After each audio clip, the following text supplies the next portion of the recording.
জীবনের সার্থকতা খোদার কসম আখিরাত, জান্নাত। জান্নাত কেন?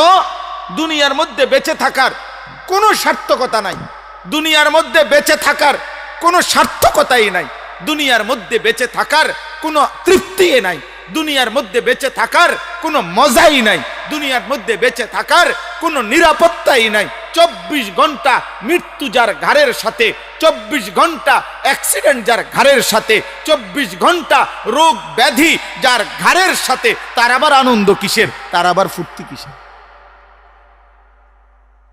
সুখের অট্টালিকায় থাইকাও তো সে ভাবে মরে তো যাইতে হবে, তো তৃপ্তি কোথায়?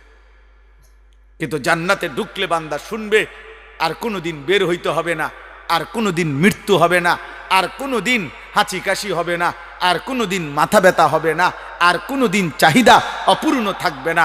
লাহুম মা ইয়াশাউনা ফিহা ওয়া লাদাইনা মাজিদ। আল্লাহ বলে, বান্দা তুমি যা চাইবে তাও দেওয়া হবে, তোমার চাওয়া শেষ হলে আমি আল্লাহ নিজের থেকে আরো কোটি কোটি দিতে থাকবো।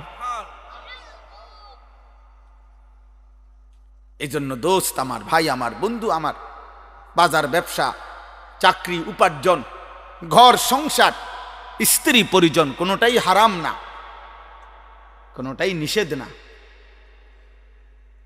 উদ্দেশ্য এই কথা বুঝানো, আখিরাত ভুলে না যাওয়া, পরকালকে ভুলে না যাওয়া।